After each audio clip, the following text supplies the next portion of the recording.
Aaron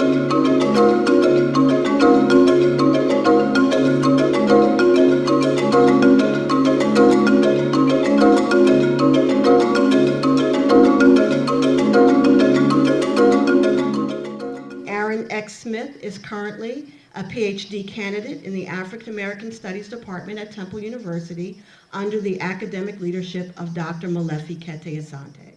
He holds a BA in Asian Studies, an MA in Liberal Arts, and an MA in African American Studies, all from Temple. His research interests include eugenics and the destruction of the African family through targeted abortion campaigns, James Baldwin, race and relevance in American literature and the impact of marriages on African American men. What did I say? Marriages. Oh, I'm sorry. And the impact of miscarriages on African American men. His dissertation topic involves an Afrocentric analysis of Barack Obama's rhetoric and significance as a symbolic metaphor. Okay. So without further ado, please welcome Aaron Smith.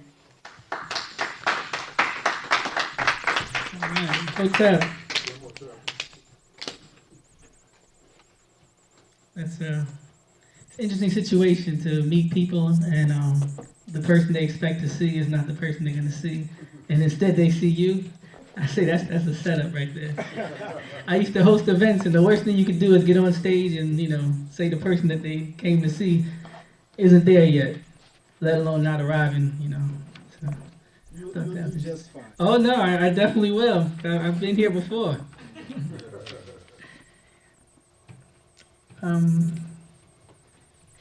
I find it interesting. Oftentimes we do promotions, and we like to promote the events.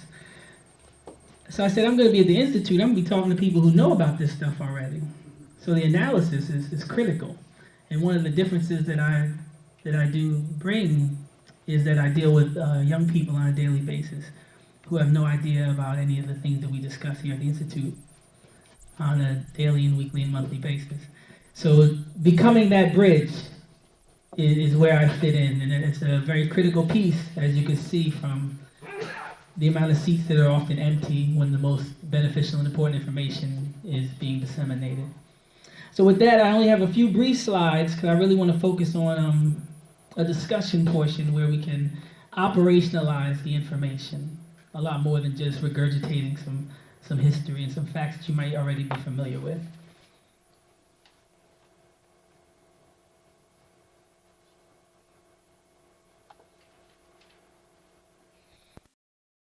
Battle of Karina, also known as Battle of Krina, a historic military confrontation between Ghana and Mali that changed the course of history in Africa. Just before we begin, just so I know how to tail the conversation, how many people are familiar with the confrontation before coming in here today? Really? Nobody? Nobody heard of it? Oh, this is great. Oh, I'm so glad I came out. How many people have heard of a movie called The Lion King? Okay, the movie The Lion King is based on the story of Sunjata, who was a key figure in the Battle of Karina.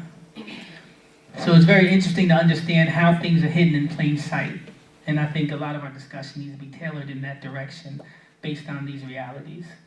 Because this movie so far is known as the second highest grossing animated film in history. The one that's out now, Frozen. And the estimates are between $600 and something million just in the US alone. So for somebody to take your history, sell it back to you, and you not even recognize it as your own, is a critical piece that we need to deconstruct with regard to how we move forward, not just filling seats and making people aware, but understanding how to operationalize our own history in a way that benefits African people. So everybody heard of The Lion King, and The Lion King is short for The Lion King of Mali, and that's what the story of Sunjata is popularly referred to as, The Lion King of Mali. So, as usual, they take the African story, they find a way to take Africa out, chop the Mali off the end, and they give you a movie and they make hundreds of millions of dollars off it. Most of the other Disney movies have the characters, like they'll have an Asian character, they'll have a white character. So they give you the African story, they give you all animals. So That's a critical reason why we need to understand the importance of recognizing culture. Who saw the movie The Lion King? Okay, so we understand the importance of cycles and the importance of the circle. Now, in the beginning of the film, they sing the circle of life, and he holds up the young Simba, right? In the same way we recognize in Roots that Kunta was offered up by his father, like giving him back to the gods and receiving that kind of blessing and instruction and naming and things of that nature. That's why it's so critical to understand and recognize culture, because it makes it that much more difficult for somebody to take your culture and use it against you, or use it for their own benefit without them letting you know that it's yours. Because you could recognize that's African. They don't have to put one black face in the movie and you could know that's African. And understanding the historical context, you'll understand, oh, this is the Lion King of Mali, this is the story of Sunjata. So, we have a novel, we have a movie, and now we have an actual account of the events. Who? We have Mali, we have Ghana, which is, ancient Ghana is actually about 500 miles from where Ghana is today. I'm going to show you a map briefly. The Mandinka people, also known as Mandinko or Mandingo, or Mande as Dr. Sante prefers that they are called because that's what the people themselves most popularly refer to them as. Descendants of the Mali Empire, the global population is around 11 million. And the largest percentage of that population today is in Gambia. When, where, and who? This battle occurred during the 13th century, around 1235, in West Africa. The conflict is between Ghana and Mali. The Prince of Mandinka is Sunjata Keita. Who's familiar with the story Sunjata? Anybody had to read that in school? Okay. And the Soso King, Sumanguru and Sumanguru Kante. And so Sasso Kariaga Kingdom is under King Soa Maoro Kante. The Soso briefly conquered the Mandinka kingdoms of what is now Mali. These gains were lost at the Battle of Karina. So we're looking at a back and forth. The point we're looking at is not the first confrontation or the first conflict. This is a situation where two battling power structures have, regained, gained, and, had numerous engagements in this military campaign. The Battle of Karina is just a key battle, similar to what they would refer to like Gettysburg or, things of that nature, where two competing armies are having a history, but at this certain point, it changed the trajectory with regards to power.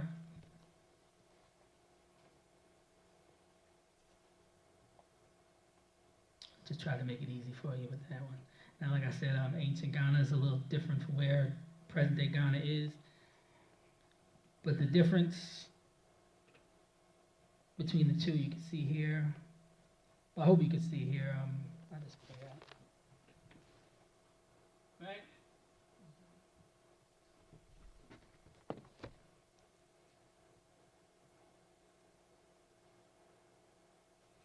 Okay. So let me see which one I'm on. Now, during the battle, there was an interesting exchange that goes on between the two generals. And when I was reading this, I was thinking, it seems like something that I see today a lot. A lot of the young people will go back and forth about things, and they'll exchange witty retorts. And I guess, judging by the wisdom and the maturity in the room, you might recall this as something called playing the dozens. That's good. So today there's a lot of competition with regards to the musical expression. They'll have rap battles and they'll do the same thing. So basically I'm going to try to use my words in a way that can, display my wit, my intellect, my ability to use language to basically destroy your intellectual prowess per se. So I labeled this trash talking, traditional rhetorical African structural history, right? So we have this trash talking that goes on for generations and generations when it comes to a conflict. Interestingly enough, a lot of times today, this trash talking is used in substitution for an actual physical engagement. So you can, have it out a different way. Similar to what people used to do with breakdancing when it first came out. There's a way to settle things, and a lot of the gangs in New York would, opt to have the kids engage in those kind of battles as opposed to hurting one another physically. So these connections are crucial because a lot of times there's a pathology associated with generational differences. And you'll hear people say things like, "What what's wrong with the kids today?" And my response is the same thing that was wrong with you, just with different circumstances. So when you study the music and you study the history, you see the connections, and the generational connections are critical. Without having to read the Willie Lynch letter or look at what's going on in our community, that's one of the key weapons that's used against us, separating the young from the old, especially the wise from the young and not so wise. And once they can do that, then a good example I know in the industry that I came from before going to grad school is in music. You can't get people involved in these contracts if you have people in the room that are like over 35 and 40 years old. You can only sell this to people who have no historical context, who have no forethinking with regards to a 10 or 20-year plan. So it's critical for you to separate, especially people who've been involved in the music industry and can educate these young people. So I know that making these connections is far more important than the information itself, because one of the key questions the kids always ask me is, what can I do with this? And that always rings in my head. Every time I study anything, no matter how fascinating or mind-blowing the fact is, the kid's going to ask me, what can I do with this? So what you can do with this is understand that it's not a pathology. You're not crazy when you see some people outside battling with rap, the same way people used to play the dozens.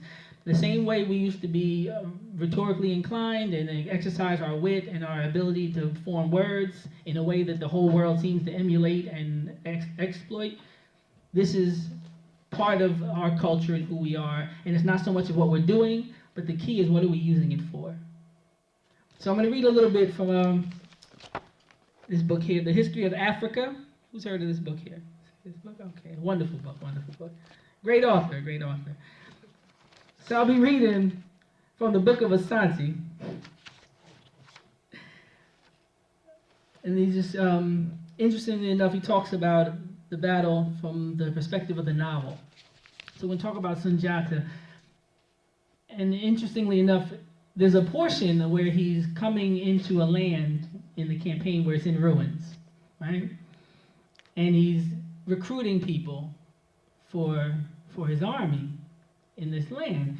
And I said it's fascinating because I know when I leave here, I'll be going out, into a land that is destroyed, for a lack of knowledge. So I'm going to be walking amongst, people and conditions that are in a lot of ways in ruins, exploited, economically, being fed the worst foods, being told the most lies, being the most infiltrated and investigated community probably on the face of the planet Earth. And I would have to implement a similar strategy with regards to my ability to recruit people for a mission that might be led by people more academically inclined, but those who are not would still play a significant role. And with that I read, it says, "And so it was that when Sundiata was returning, he saw many villages and towns that had been destroyed by Sumunguru. From the remnant people of the towns that had been destroyed by Sumunguru, he said, these places he recruited archers, soldiers, and horsemen as he went. At the town of Tebon near the city of Kita, he launched a surprise attack on the forces of Sumunguru." And this is critical. A lot of times the kids ask me, when they do hear a lot of the facts, say, well, what can we do now? That's one of the big responses. They say, okay, I hear what you're saying. I understand that we used to be great. I understand that we used to be fighters. I understand that we used to have a warrior spirit. He said, what does that mean right now? What can I do with that? So it's good to see a step-by-step process, because this is after one of the engagements where he's on the losing side. This isn't people holding him up in the air saying, oh, you won, Mali's an empire. No, this is when we're walking through the ruins. So we're walking through this proverbial ghetto, and we have to find a way to pick up pieces and launch an attack against a more powerful enemy who's at the time oppressing us.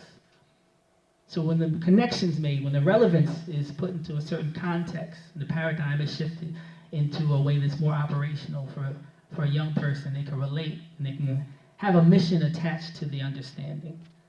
This is what he did when he was in that position, when he was in that predicament. He didn't just write, he didn't just lecture, he wasn't daunted.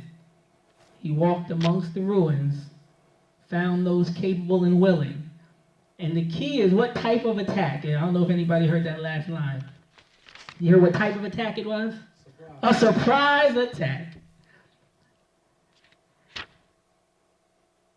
Military strategy and the importance of teaching this type of information is so critical because of that very reason. Because you have people who know and have resources, and the first thing they do is go ahead and say exactly what they intend to do. People say the war is deception. And people allow you to go into a war and tell all your strategies, everything you plan to do, how you plan to do it, who you're going to do it with, when you plan to do it. We're going to have a strike, and if Donald Sterling is still the coach, we're going to... Why are you telling them? What's the benefit? But to understand yourself in a military context, not to be afraid to stray from a utopian notion of African history, because that's not going to help us as much as having a realistic understanding of, yeah, we fight too, and this is how. Not saying everything's perfect, not saying nobody ever has an argument or a disagreement or a dispute.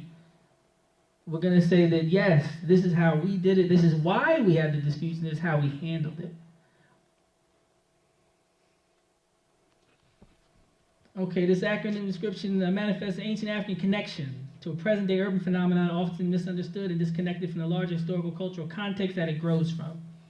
And a lot of our young people do feel disconnected from historical and especially Afrocentric context. Even if they're doing the same exact things that we discussed, watching the same movies, doing the same dances, engaging in the same behaviors culturally.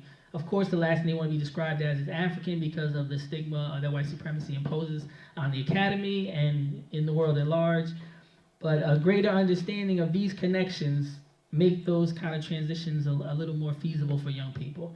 You can't just tell somebody that they're African when they're in the midst of a white supremacist agenda to the degree where they don't even understand who they are when it's right in their face.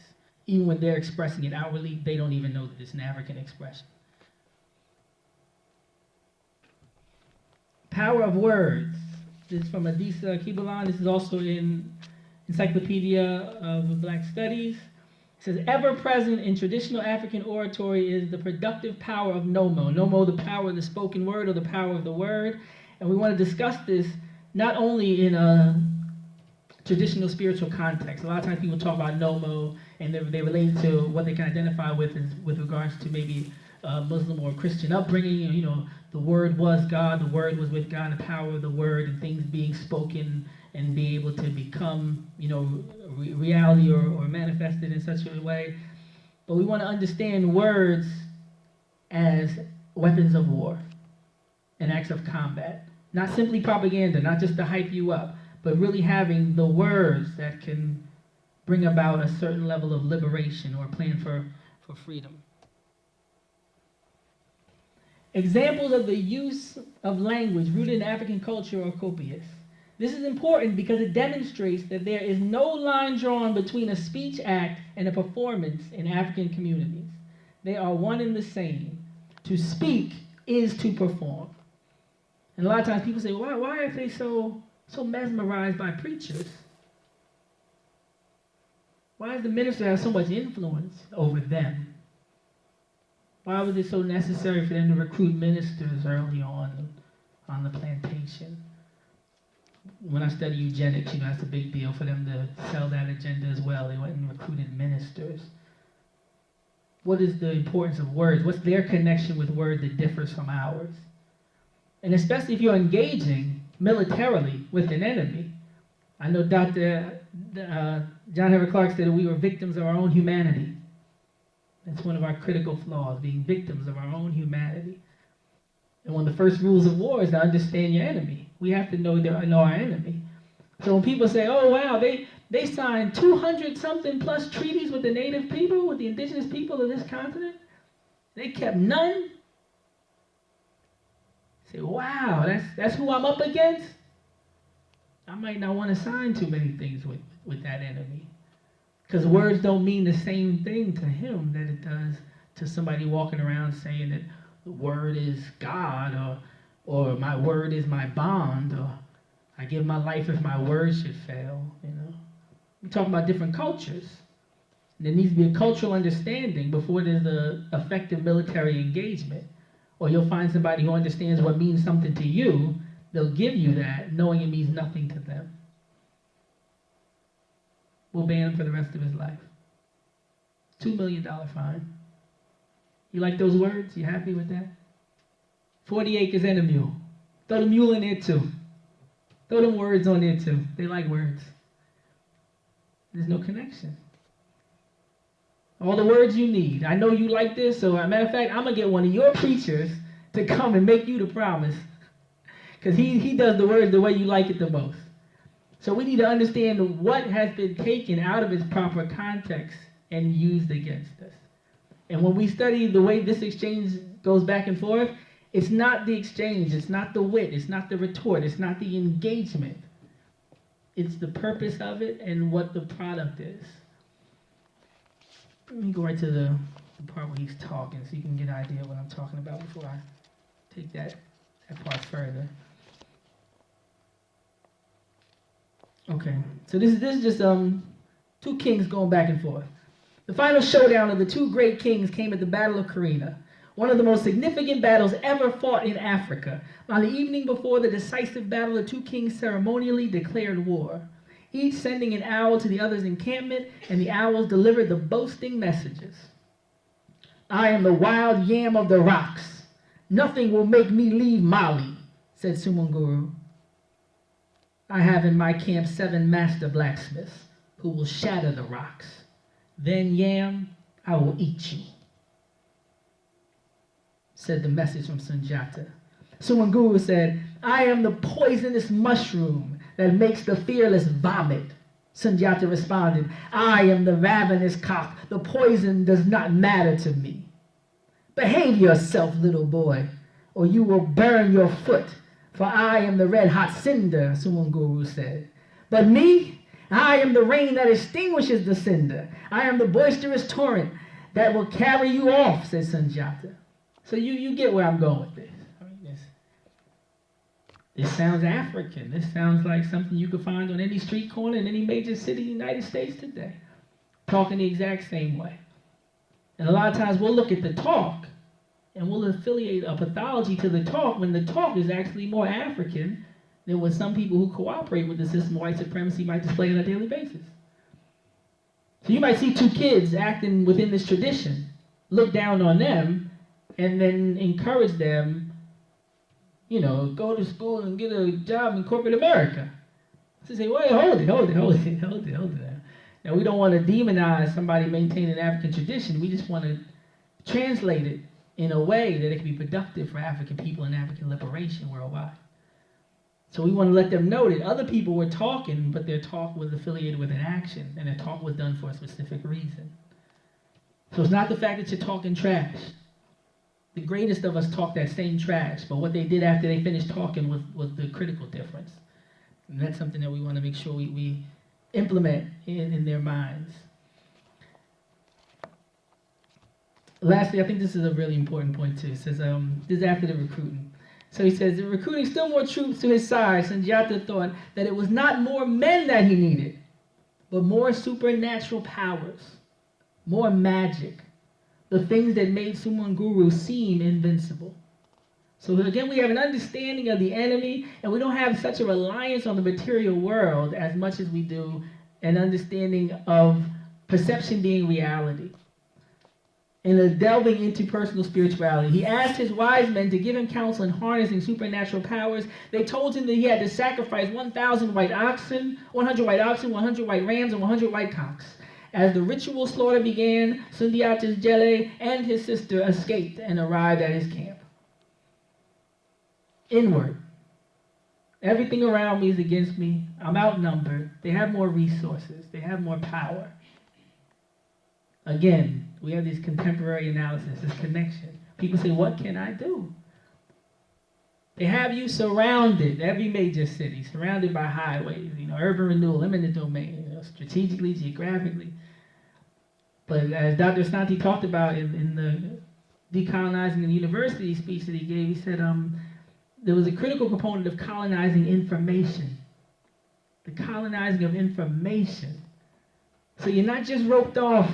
It's not just freeways and highways and ways to to wrangle in populations in the case of any civil unrest, but the colonized mind, like Carter G. Woodson discusses in The Miseducation. We have an individual colonization taking place, then a geographic colonization taking place. And even when somebody comes to the realization that this is the reality of the situation, they're daunted. Okay, I'm wide awake. I know exactly what's taking place against me. Whether I'm 14 or 45, whether I've committed crimes all my life, I went to prison and somebody gave me some information, or I happen to come to a situation with a circle like this, who is conscious per se, and they say, now what? And I think that's where we are now. When I deal with people that are 10, 11, 12, 13, 14, I can give them all this all day. I can tell them how great the battle was, how great we used to fight. If I can't connect it, if I can't operationalize it, if I can't make it work and get them out of the hell they're facing today, then it's all for naught. And they lose interest immediately. So that going inward is critical. Not trying to convince anybody. Not saying that there's not a role for pickets, marches, sit-ins, and everything else. But there was a phase where there was a construction of a system. There was a phase where there was a promotion of a system. Now we're in a phase where we have a maintenance of a system. And we cannot address the maintenance phase with the same strategy and same tactics that we approach the propaganda and promotion phase. If people are getting lynched one time each week, then we're doing anti-lynching legislation. If they got signs outside the door and people then we're going to be sitting in. But once they go underground, once their battle continues underground, and it's a covert battle with the same strategies and tactics in place, if you keep fighting the above ground fight, then you get displaced amongst your own people. People say to you, it's over. They look at you today and say, that fight is over. You say, no, it's worse, because now they're hiding and doing the same exact thing. They got prison industrial complex, they got private schools, they got so many things they're doing. They're drugging all the little kids. You say, no, you were fighting a fight that was above ground. It was in your face. There was hoses, there was dogs, there was signs, and you marched, and you picketed, and you sat, and you sung. And if you do any of that today, you seem silly and antiquated, because they're saying not only is the fight different, they're saying there is no fight.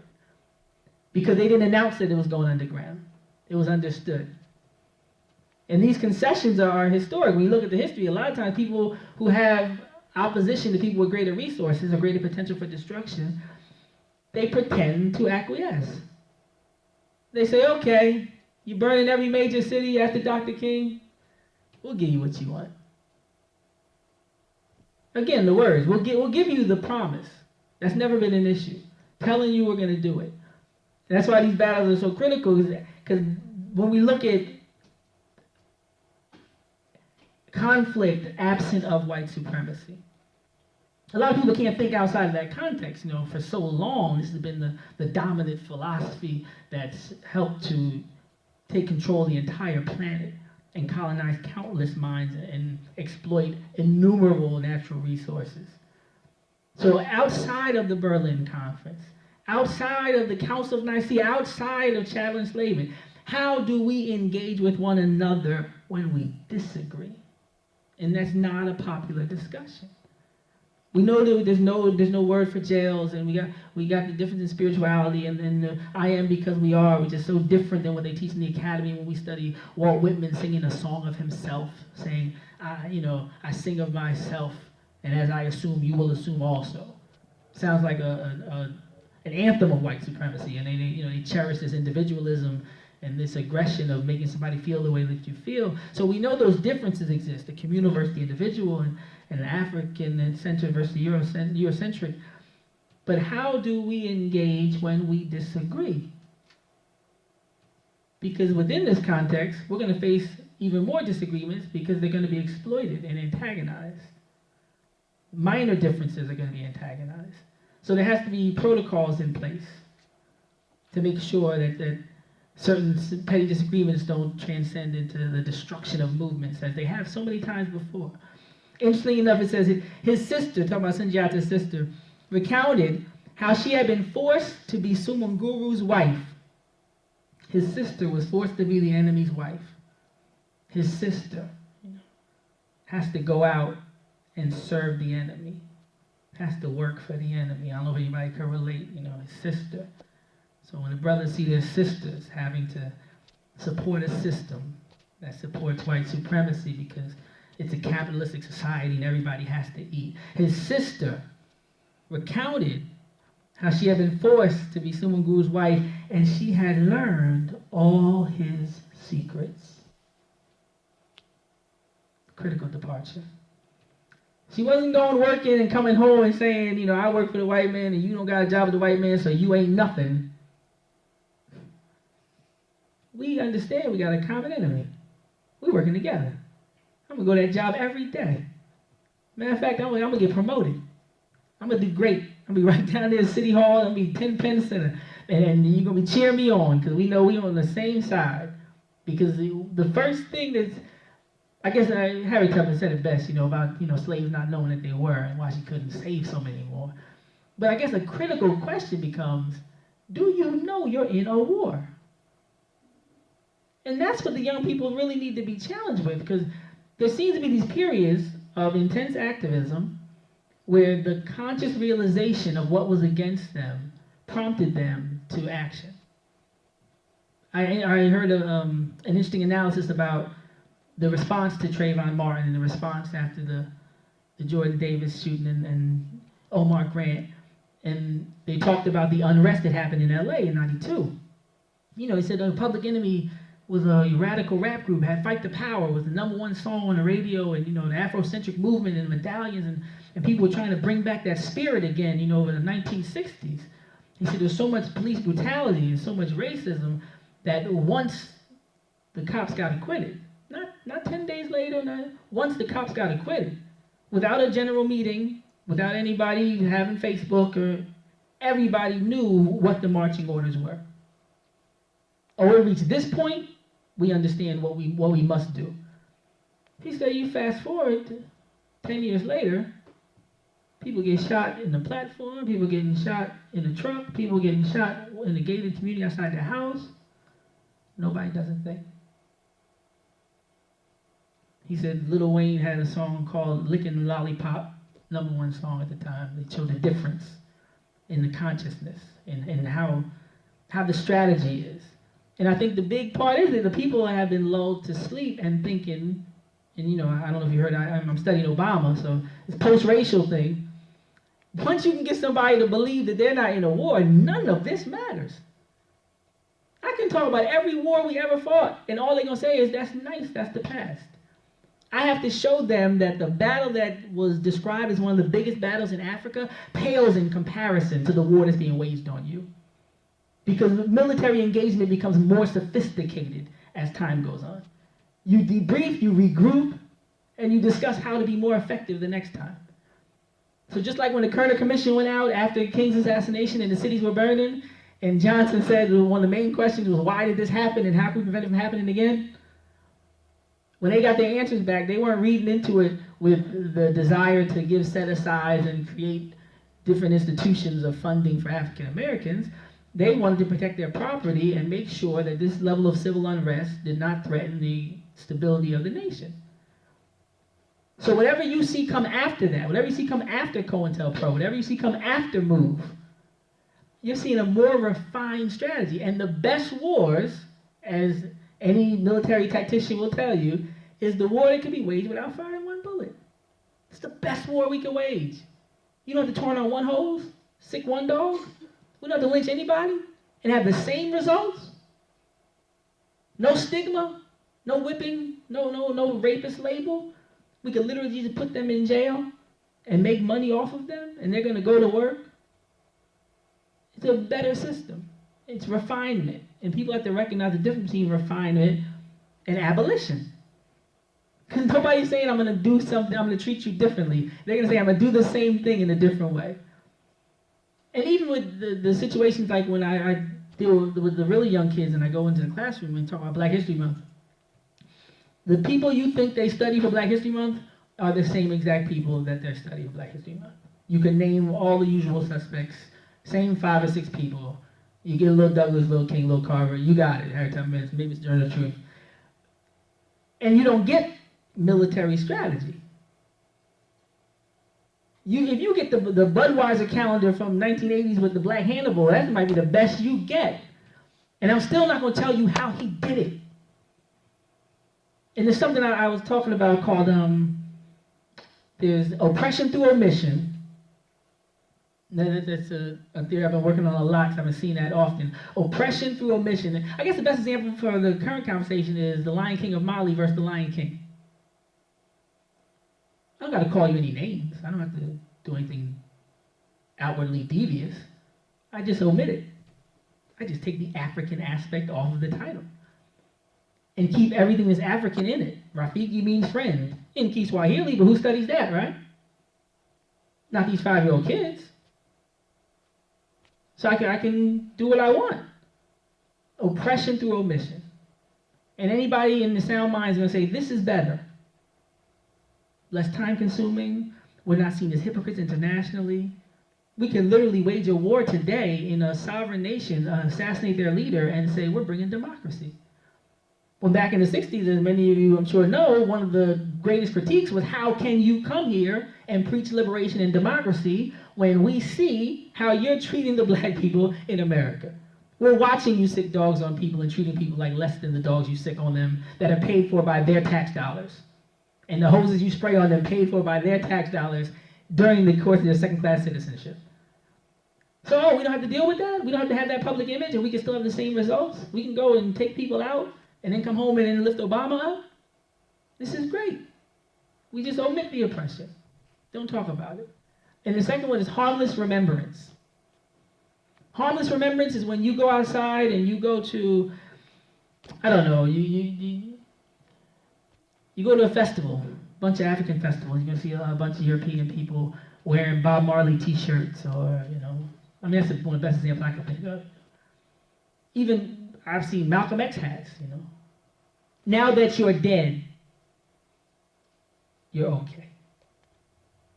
Matter of fact, now that you're dead, we'll celebrate you. So you'll probably be seeing the campaigns for Michael Jackson's new album and stuff like that, Everything's cool now. You're not going to hear nothing about no kids, nothing about nothing, because now we got you the way we want you. No pun intended in a box. And we can throw you up on that auction block and we can put you with Justin Timberlake and we can sell you. And they don't see this as military engagement, like it's music. No, it's not music. It's not music.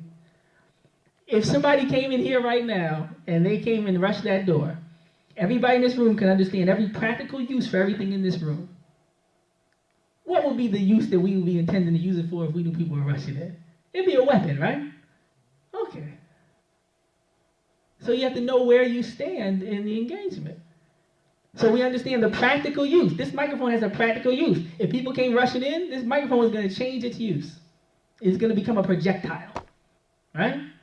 And just like those chairs would be, or they become shields or whatever the case may be. So when you know that you're in war, then you don't look at music the same way. You don't look at school, quote unquote, the same way with a broad stroke. You see it as a weapon supporting an overarching system, a global system of white supremacy. And if I can't get the young people to have an understanding and appreciation for African military strategy, it'll still appear as something foreign. And you'll see people, black leaders of AFRICOM, black military people in the United States going over to Africa, recolonizing Africa, supporting the scramble for Africa, thinking that they are in some way having a more sophisticated approach to global politics and interaction. They see Africa and Africans as being less rational, less sophisticated, less nuanced with regards to economics and military and things like that. So they're the novelty, they're the exception. So they're the Colin Powell, they're the black people that get it, and we just don't. And until we have our own African-centered references that discuss the liberation of African people and promote that, we have plenty of examples. But any school I go to for Black History Month, I haven't seen the Haitian Revolution yet. I've been to about 100-something schools in Philadelphia. I mean, the first Black Republic in the Western Hemisphere, arguably one of the most empowering, victorious stories that Black people have, especially under system white supremacy. Oppression through omission. I don't have to say anything bad. You call each other dark skin, light skin, and you African this and you Haitian that. The seed's already been planted. I just back up and let it grow. But as far as the information that I'm well aware of, because I'm a middle-aged white woman with 2 degrees, and I'm only here to pay off my student loans if I teach in the inner city and they made me a promise, so I'll be here for 3 years and then I'm out to the suburbs, I ain't saying nothing about Haiti. Haiti don't exist unless it's a subject of who can get relief. Poor, pitiful Haitian people who can't do for themselves. And aren't I great to send my $2 a week to Haiti? Oppression through omission. Now they gotta, just to show how it applies today, they talk about the people, absorbing the empire. So once the Mali Empire wins, they absorb the old territory, right? You become one of us. You get my name. My name's Aaron Smith. Names for 2 reasons, right? It denotes attributes and what else? What does a name signify? Ownership, of course. Sam Walton Walmart. You put my name on that. That's mine, right?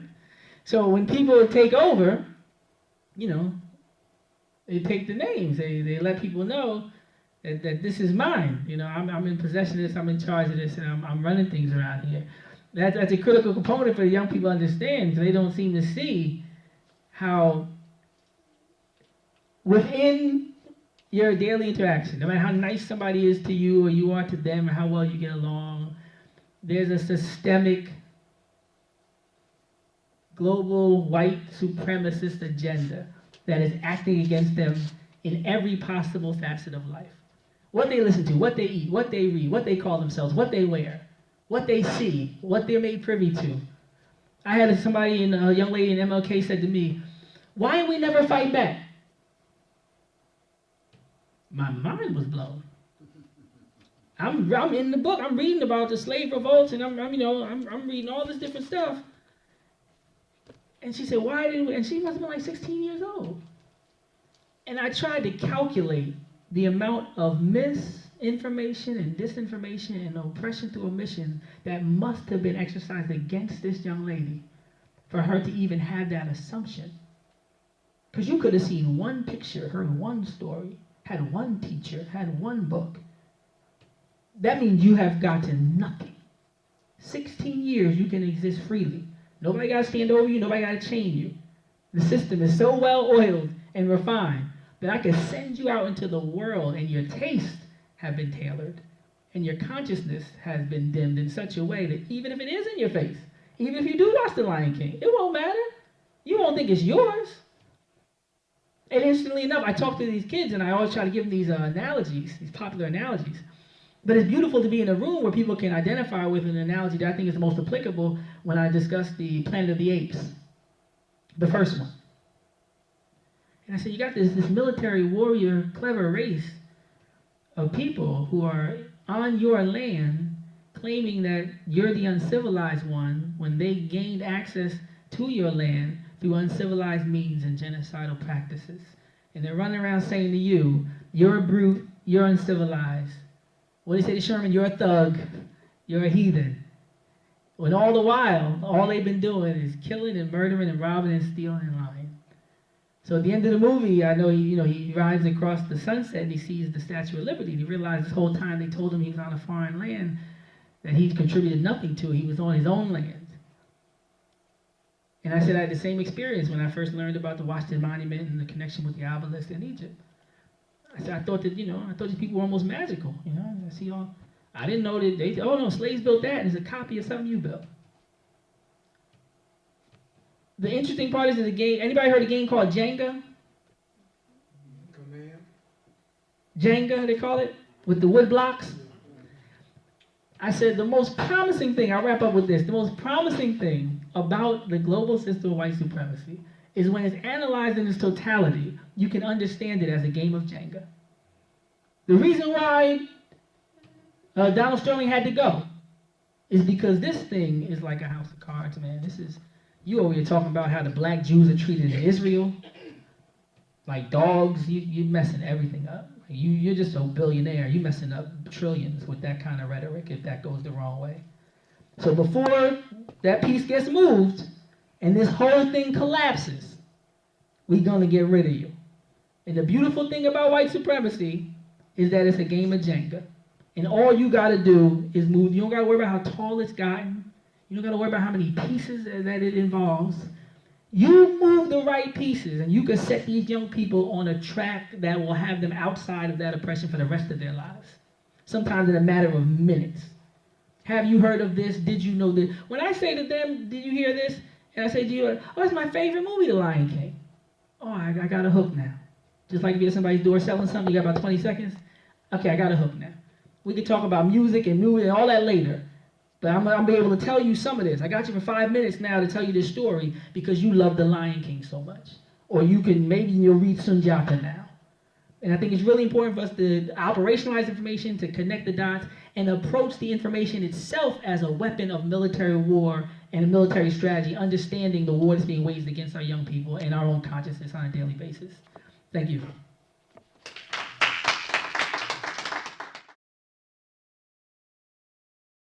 I think with regards to the media, a lot of it's oppression through omission. I mean, of course, they're working in tandem. You know, the media, again, if you look at the media, somebody who's going to tell you the stories of what's going on in the world, you're missing the overall structure. There's an article called CIA in the Media, Rolling Stone article, that talked about initially when like over 400 different media outlets were infiltrated by, or CIA agents, you know, posted in these media outlets, basically to feed stories, you know, from the Pentagon, from the CIA. Then you see a lot of these newspaper articles about the Panthers, about MOVE, you know, about Castro. And once you understand how governments assassinate people's characters, oh, wow, this is nothing but a government agenda. It's disguised as a media story. Even when you watch interviews with Malcolm, the beauty of Malcolm's ability to not be trapped in, to not be outdebated, and to use his ability to articulate in a way that can still liberate his people in the face of such evil and attempted deceit and destruction is phenomenal.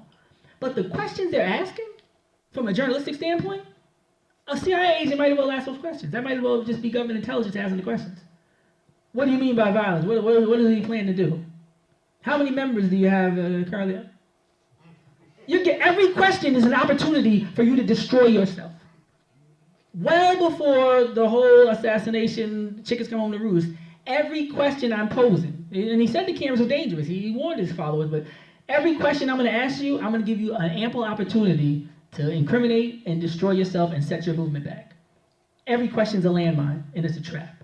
But I think with regards to a lot of these wars, you have a situation where if I do frame it, I'm going to frame it in the paradigm under bringing liberation, bringing aid.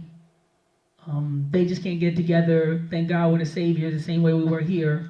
Because a lot of that justification is just happening on an international level.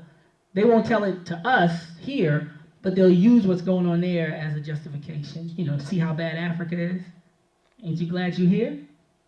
You don't need to thank us. We brought you here. Need to get off our backs about bringing you here and be thankful, because we're going to show you some more pictures of people with machine guns, you know, some more 12-year-olds. But I think a lot of that people need to realize, like, this is part of the war too. This is a front of that war. If I'm doing something dirty over here and I'm coming over here and telling you something different about what I'm doing, then that's just a war fought on two fronts from a military strategic standpoint. It's more effective. And people remember what happened in the 60s. They're not going to let you oppose the war. I mean, that's why Dr. King was killed. He wasn't killed for dreaming that people were going to hold hands. And again, oppression through omission. You're not going to get the speech against Vietnam, you can get the speech about dreaming. And you're not going to get the part about cashing a check or police brutality. You're going to get the part about holding hands. So, I mean, the level of sophistication is admirable. Like, they got it. They got it down good. But the only problem with that is, once you have this cesspool, all you need is one drop. One piece of truth. Movie Jim Carrey, The Truman Show. Anybody saw that movie? Once the boat hit the picture, once he got outside of the prescribed reality, you can't convince me of anything else. Everything comes into question. That's the beauty of Afrocentricity. That's the beauty of coming from a dislocated point to a located African-centered point. You see everything different now. Like the curtain has been pulled back. It's Wizard of Oz. I'm sure y'all saw that. Or you saw The Wiz. Richard Pryor was doing it, right? Once you look behind and see that it's not really the power that they portray. Once you see that it's all an illusion, I mean, you can go back out into the, Yellow Brick Road all you want. That guy's a fraud. He's lying. On top of that, what he's saying is mine. But the logical response to that is, I want mine back. And they understand that part too. That's why the issue of reparations, the issue of international engagement, when Ethiopia had the conflict with Mussolini and the black soldiers wanted to go and fight for Africa and they let the Italian soldiers go fight for Italy but wouldn't let the black, they keep these examples. They're the best. Never forget. That's what they say. They say never forget, right? Never.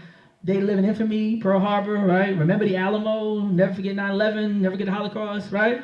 So when black people want to fight for black people and pick up guns to help black people, it would be completely insane to think that a white power structure whose greatest fear next to them taking their women is taking up arms against them would not remember this moment and find numerous ways and weapons of mass distraction to make sure that if ever we engage Africans outside of America, that Africans in America are not interested or not able or not aware enough to participate in their liberation. That'd be silly. Some people are still alive. Some of the same people. Like when you look at Winston Churchill and some of, a lot of these guys who were young are now the architects of the neo-colonial movement, and they learned under the same people who colonized the generation before. The only generational disconnect is in African people. They got the same names. You look at the name, you say, oh, this person owned a lot of slaves. You follow the same, oh, wow, he's right on Wall Street. They went from buying slaves and then trading stocks. Same names. Harriman and Rothschild and all the same people. There's very few of them that went from that position that are out on the street somewhere, begging for change. Once you get money hand over fist for 100-something years, you're usually in a good position. But I think the big part about the war is it's not a war in Africa, it's the understanding that it's an international war, and this is just a different front. And that's what the young people need to know, that you're part of this war too. They are waging war against you. They're spending billions of dollars to miseducate you. And it's not just reality shows and control of the school district's curriculums. It's much deeper than that. It goes to the music, goes to the video games, goes to the diet. It's a well-waged war.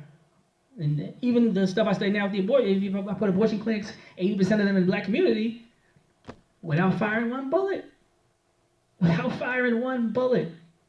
I just put a few thousand abortion clinics, changed the public perception of abortion to where black women were getting them 5 times less and now they're getting them 3 times more. Why go outside and call somebody names, spit on people? I just go work for Planned Parenthood. Any more questions?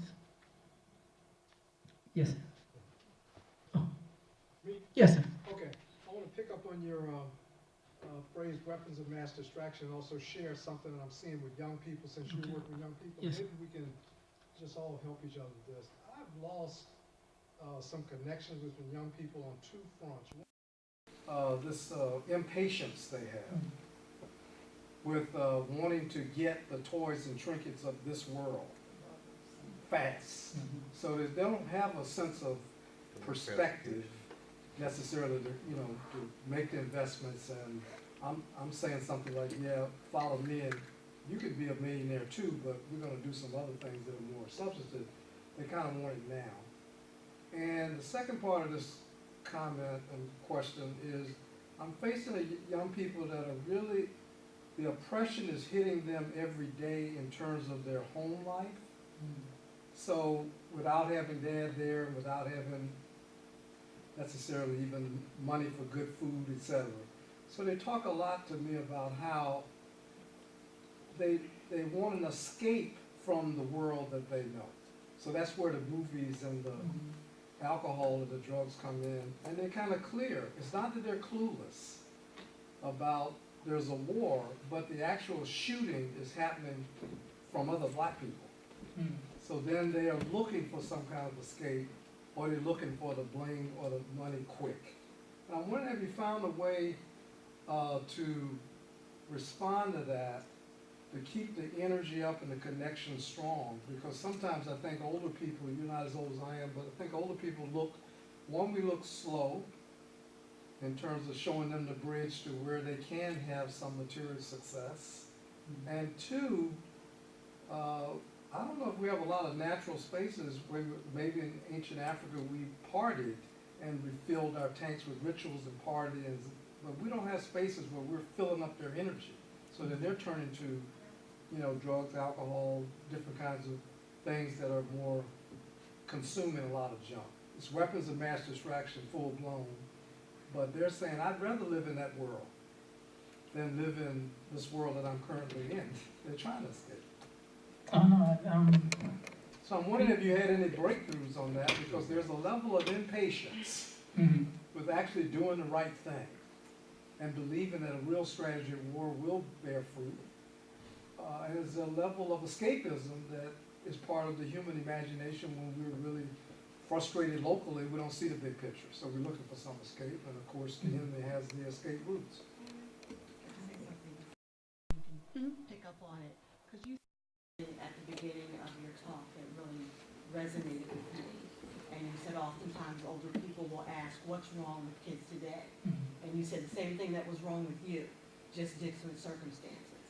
And I think that was so poignant, because that's a question that we continue to ask. And I think that's very much the same thing. I don't know if they're all that different. I really don't believe that, you know, kids today are all that different from certainly what I see from growing up in the 70s and the 80s, you know, or, you know, my generation, my parents' generation. But absolutely the circumstances that they're dealing with today, the toys, the technology. We didn't have that. If we had it, we would have been just as distracted as they were. For the most part, I mean, I think there's some difference in terms of the social structure of our families and things that may have kept that a little bit at bay more so than what they had. That's a part of this conversation. But where we seem to think there is this perception amongst older generations that there is this vast divide between them and the younger generations, I don't think so. And maybe that point of beginning to have that conversation and make that connection with them is really for us to understand that they aren't really different. But if I could, Go ahead. I would tend to disagree because the conversation we don't have today, which we had in the 50s and the 60s and began to phase out in the 70s, is the conversation on morals and ethics. And I think those of us who came through the 50s and the 60s and began to maybe disassociate with the black community in the 70s, we had this idea of right and wrong, morals and ethics, and devoting ourselves to a cause. Not just because, but we really had a spiritual cause that we would devote ourselves to. Kids today don't have that. You ask little kids, little girls, you want a baby? Yeah. Want to get married? No. When I was 15 and 16, we wanted to get married. We would sing to our girlfriends and romance them. That's not the same today. I think we have two different groups of children compared to 50s and 60s and the ones of the 90s and 2000s. They're different, only because the morals and the ethics are not there. Right and wrong today is different from right and wrong. We need to, I think, go back and find some of the family values, some of those moral disciplines that brought us through, and incorporate them in our today's youth. And I think that that gap is very significant. So, by the way, I think that you did a very good job. I was almost going out of my seat. I needed to hear that, so I appreciate that. So I wanted to ask, how much do you think that integration played a cause and played a role in creating the separation? I was talking to him. All right. How much do you think integration played a role in it? And I asked that question because I've studied at predominantly white institutions and historically black colleges and universities on both the graduate level and the undergraduate level. I've taught at both. In the conversation, the dialogue in the classroom is quite different at a historically black college and university than it is at a white institution. And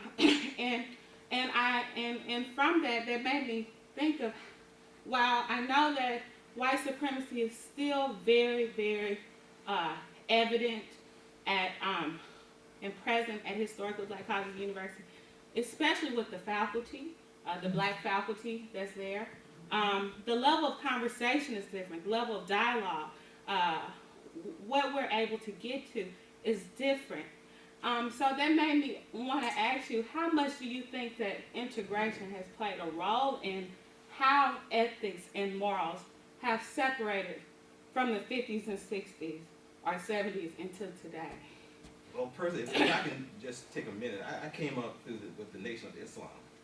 And I came on board about age 62, 63, I think I was 12. And I remember the Honorable Elijah Muhammad saying that, and Malcolm, said it as well as a student, that we're like a cup of black coffee, and if you pour cream in it, you'll dilute it. And I think what we've done, we've embraced European culture to such an extent that we no longer know who we are. We identify with them. And of course, it's a disease that's going throughout the world, Africa as well, and I think that's part of the problem. But until we can come together and know who we are, and we don't do such a good job of that, then we're going to be very weak. So yes, integration, and of course, they say Martin Luther King, promoted that so well. Integration has become our downfall because we no longer want to unite as African people. We're Americans. The thing is now you're an American. Stop, waving the flag that you're an African because you're in America now, and you're reaping the benefits of all the resources that we have here in this country. So yeah, integration I think has been a negative for us in our development. In my opinion, I think until we get back to our way, this is the results of, I think that we all have to take some blame in what is happening with our young people, because they're the products of the generations before them. And when I was coming up, I'm 80 years old, if your mother said something to me, see, everybody could chastise everybody's children, but you can't do that today. Yeah. And when I was coming up, you couldn't roll your eyes, put your hands on your hips, and things like that. Like my grandchildren don't say, I'm strict. And my children, they're all grown, and they said, Mommy, when we was coming up, you were very strict. I said, but look at the end results. You see? And until we get back to our way, and for me, I say that I am an African in America. Yeah. And I've had some very, very good teachers.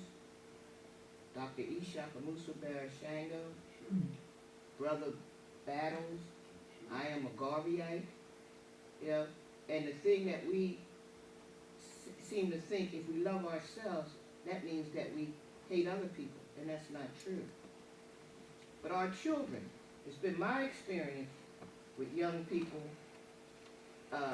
One day I was on the bus, and these young people, they were carrying on the bus, and this black woman, she went back there and said, listen, what y'all need to do, that.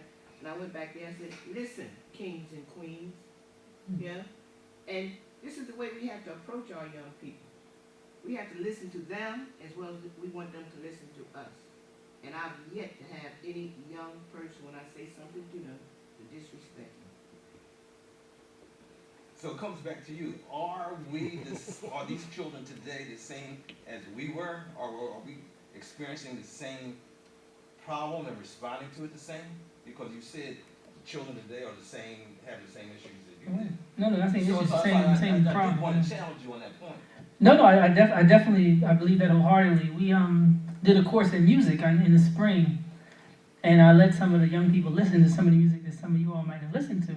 They were just so shocked, that blues songs had talked about taking a shotgun and shooting your wife, or disco songs talked about cocaine and it's said, what? You know, I mean, there needs to be a level of honesty too. A lot of times, you know, we get mature, we have children, we pretend we weren't young.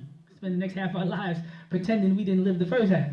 So I think that's detrimental, especially in our community where misinformation, you know, such a powerful weapon against us. So for you to pretend you didn't have the same temptations and urges and, you know, dilemmas and setbacks is part of what creates a pathology around a certain generation. But if you were growing up and you had crack versus not having crack in your neighborhood, the issues of family and neighbor, everything changes at that point.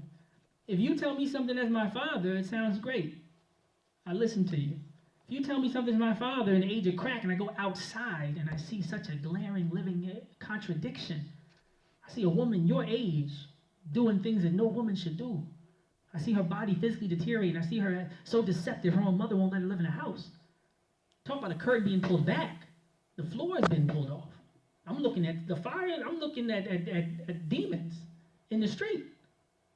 It's a different world. You can't tell a kid, you can't create the same reality of morality when you're witnessing that level of immorality every day. When a 12-year-old kid can have a 40-year-old woman and she loses her teeth and her sanity and her morality and her appearance within a matter of a month. That's not the same world, and it'd be criminal to define it in the same circumstances. For me, like that's like saying, my father could say, when I dropped out of high school, I got a job at the post office. I say, well, Dad, you know nobody could do that now, right? Like, let's be clear. You drop out of high school, you're not going to be in charge at the post office.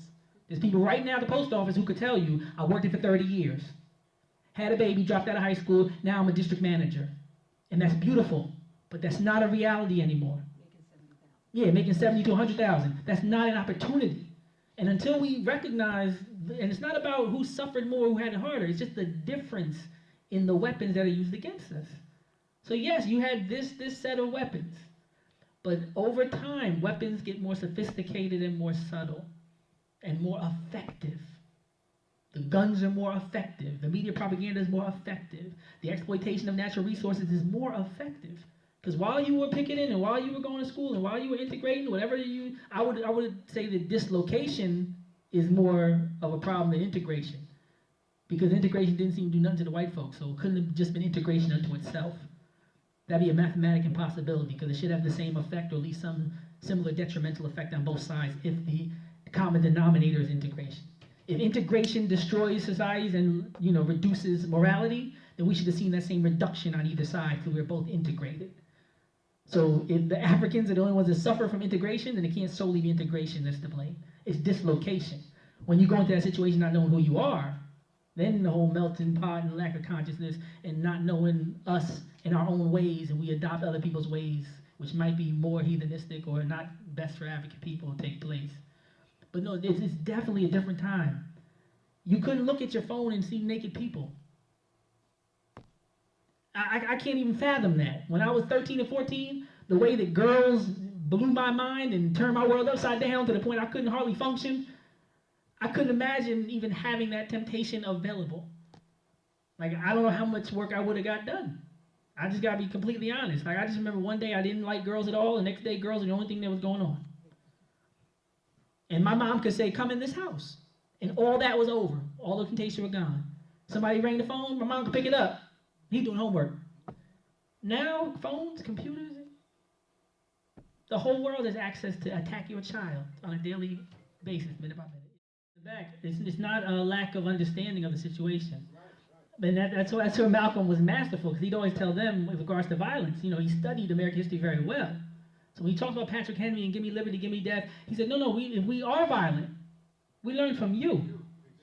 So if I see you outside in the 60s, but then 10 years later I see you getting a PhD, and you don't have an offer I got.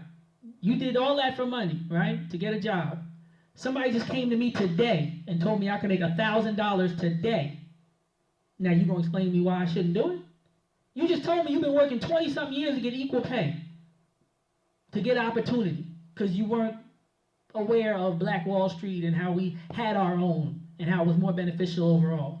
So I'm looking at you like, oh, you used to be down for the cause. You're gonna tell me it's a different form of struggle. Some people might look at you as watered down or selling out, but either way, you got yourself a good job now. And that's the front you're fighting on. The guy just came to me, we're starving. The guy just came to me and said, yo, you run with me, you make $1,000 every day, or at least $1,000 a week. Now you're gonna explain to me within your context of upper mobility, your lack of rejection of capitalism, why I shouldn't get this capital. And if you dare tell me something about morality, I will remind you of where you are. You know you're in the stolen continent that was built on genocide and enslavement, where black women could get raped up to like less than 40-something years ago and never get convicted of no. Like, do you know where you are? Do you know who you work for? You work for the same people who was insuring your ancestors after the slave master worked them to death. But you all right because you work for an insurance company? But I can't go work for my cousin? Like, they understand so sophisticated the hypocrisy. They see the hypocrisy like nothing else. And when you come before them and you don't resonate as genuine, nothing disconnects you from young people more. A lack of love and disingenuousness. If you come affiliating yourself with a system that they see as fraudulent, then they dismiss you because you're buying it. I'm 13, I don't buy it. I know how the cops just treated me and my friends. I'm looking in these books. I know we did more than this. We ain't even in here. So the fact that you represent that on any level that's not antagonistic to the status quo, I don't mess with you. And that's what I've been told. Like, you come in promoting this wicked, evil, decadent, demonic system that still hasn't given me a dime, and I watch everybody else get reparations. We fight wars against people who try to kill us and we pay them back. But you won't give money for the people that died for you? And you work for them? You cool with them? See, in the street, you know, if you close somebody I don't like, by default, we not cool. Somebody robs me and I see you hanging out with them the next day, we not cool. So I'm telling you that my uncle came home from jail, he told me about the system and all this, and then you're gonna come in telling me how the system's good, and I'm like, I don't know how good the system is. Because my cousin was down with the MOVE movement, and my uncle was down at the Black Liberation Army, and they telling me the cops beat them up and killed them, and they was running numbers and the cops robbed them. So the cops are robbers and stealers and killers, and you telling me that the system's okay, and I need to go get a job and support the system. Like, there's an insanity that you have to navigate through. When Du Bois talks about double consciousness, in order to just maintain on a daily basis, you can't just walk around saying we're on stolen Indian land that was preserved on the backs of Africans, because you won't take the first step to work.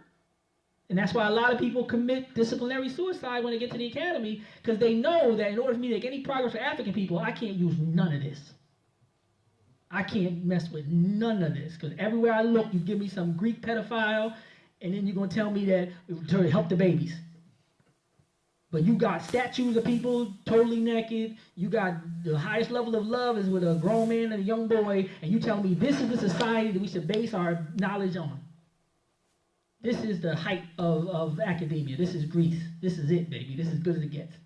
Politics, I'm giving you Plato. Your theater, I'm gonna give you philosophy, I'm gonna give you Thales. You know, I'm gonna give you, I got a Greek for you, everything you need. And I'm gonna ignore 2/3 of human history and the fact that these same Greeks learned from Africans. So we got oppression through omission, and then we have this parallel universe, this Planet of the Apes, where you got these kids getting told by all these older people, go to school, go to school, go to school, go to school. Hey man, if I'm gonna have to go and fight, tell me I gotta fight. Don't just tell me to go. Like, that's like telling me to walk into a room and all my enemies are in there. Tell me who's in there. I'll bring what I need to bring. I'll know what I need to know. People always say, go to school, go to school. Tell me to go and tell me that when I get there, they're going to be lying. Tell me they're going to exhibit the epitome of intellectual arrogance by starting history in the middle of world history.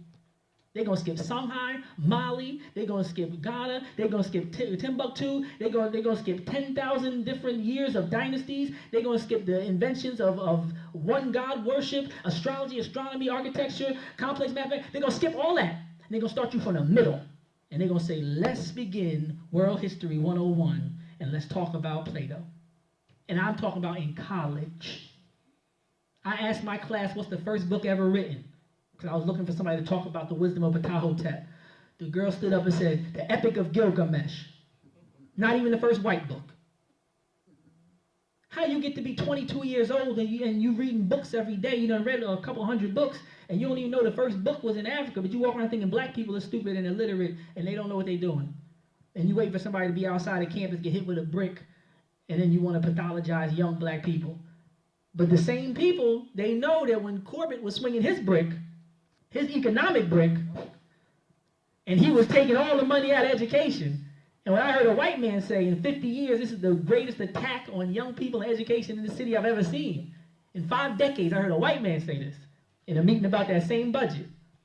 These same black people and white people who were so concerned didn't stand up.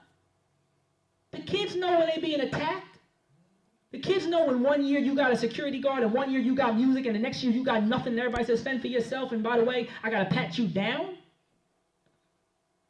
Nobody's outside. None of those moral older people were outside protesting. I'm 15. Nobody cares about me. Nobody's fighting for me. Nobody's morality is impacting my daily reality. Hey, what's that offer you said you had $1,000 in? I'll take that. I'm going to take that offer. Because the whole world is full of people trying to get theirs and they just talking a good game. And I got to squeeze through that. Because that's a reality. I got to squeeze through that and say, well, look at it this way. If you do it, you'll be complicit with the same system that's causing you all this pain and suffering. The same system that locked up your father, if you go do that, you'll be supporting them. Last-ditch efforts. We're in desperation now. We're using drastic measures. Because at some point, I have to harness the anger because it's going to be there. You can't put somebody, like Dr. King said, there's some things you should be maladjusted to. That's why I don't, people say it's not a dropout rate, it's a push-out rate. Don't brand them little kids like that. If a kid comes in a situation where he's not being glorified, not being exalted, he's not being taught what he needs to learn about the world, he don't learn how to do taxes, he don't learn how to cook, how to clean, he don't learn nothing in school he's using on a daily basis. It don't take a genius to separate theoretical from the practical. When he gets to the point where he rejects this, on some level, those are the people that I like to use. Just like we study in the text, he's walking through the ruins, he's picking out people he can use. That's why, like Elijah Muhammad, he's going to the prisons. I got to go to the people who know that this is not reality. Because if I go to these middle-class Negroes, it'll take all my energy just to get them to realize what they're supporting. It's a futile effort. If I go to you, at least you've been done dirty enough and you've seen the reality of the way this system works up front and personal to the degree where you know they don't like you. That's a start. Just knowing who's your friend, who's your enemy. You know they don't want you to win. So I can work with you. You might not know how to read, you might have got 3 felonies, but you have some hope. Because this Negro that's getting promoted every week, you can't tell him nothing. He's going to join the Marines, go to AFRICOM, and kill everything brown, and then he'll end up like Chris Dorner, one of them guys that come home and get mad when they still are not equal. Like, it's sophisticated. And the kids know, because the kids are on the front line. A lot of times that's not, people don't give the kids the credit of being on the front line. People got jobs. We're not out there like that. Cops ain't roughing us up. Cops ain't stop and frisk ain't affecting us the same way it's affecting somebody that's 16. And the way it feels to be 15 and have somebody grown with a gun put their hands on you. As a man, when you don't have economic resources, you're not being cherished in the media, you're not represented in the textbook, in your family you don't have a male figure, and then a man with a gun is treating you like worse than he's treating the dog that's in his truck. You've never gone outside and seen nobody kicking no police dogs or kicking no regular dogs. You've never in your life seen anybody hold a dog face down and be grabbing his paw. You can't do that to dogs. People always say, oh, treat them like dogs. No, we wish you could be treated like dogs. Mike Vick, at least he got arrested, Zimmerman free. But when people see this kind of reality and they don't see the response that they think they should get, because if I'm with my friends and I watch everybody walk by while I'm getting abused by the cops, time and time again, after a while it's like, okay, it's every man for himself. Like, that's what I'm learning. Because nobody's even talking to me about it. Like, I know how that must feel as a man. Somebody just had you locked up and they processed you. You had to take off your shoes and pull down your pants and show. Whoa, as a man. You going through all this as a man just to get put in the cage? You got to check me out all like this? What does that do to somebody's mind when they're 15, 16, 17? You wonder why they dress in this way or engage in escapism behavior. It's a natural response to that kind of treatment. You put somebody in a cage, they might act like an animal. Like, it's the best way to sum it up. Like, you can't be surprised. I think we feign surprise a little too much. Like, back in the 70s, you can get arrested 4 or 5 times. People say, oh, you got a rap sheet long. There's no more of that. They don't get those chances. How many people you know right now say, I was back in the gang wars in Philly? I was jitterbugging. I was running numbers. You had the opportunity to do it and still have a life. There's mandatory minimums now. There's 3 strikes now. You have a life of crime that lasts 3 months. You might never see the outside again in your life. A gun in a car that doesn't even belong to you, you might get 5 to 10 years. It's not the same. And you knowing that I can go to jail and come back will have you acting a different way on the street. If I know that this is it. I got 2 strikes, this is it. Every night, this is it. Every crime, this is it. You created a different type of criminal at that point. Yeah. So the final word I would say is recognize what's against them. Because we spend so much time focusing, even today, we talk about them a lot, and it's good to talk about them. But more importantly than talking about these kids, because that tends to pathologize them by default, focus on what's against them. Because what's against them is what's against us as well. They're using this separation. They're using the women against the men, they're using the young against the old, but they're using our children against us. And us against our children. Malcolm said, I don't blame the puppet. Blame the puppeteer. When you see these kids doing that, that's fine. It could be wrong. Wherever it came from, we could disagree. But we can all agree that this is by design. And if we can deconstruct the architect's plan for their growth and development and their dislocation, our differences of opinion and perspective are just a regular difference, and it's not a difference of where we're trying to get. The goal is not different, it's just the method. And now we need to reach that point where we can have those discussions and just laugh and say, yeah, I think it's this, I think it's that, but we all know what we can deal with that can eliminate all those symptoms.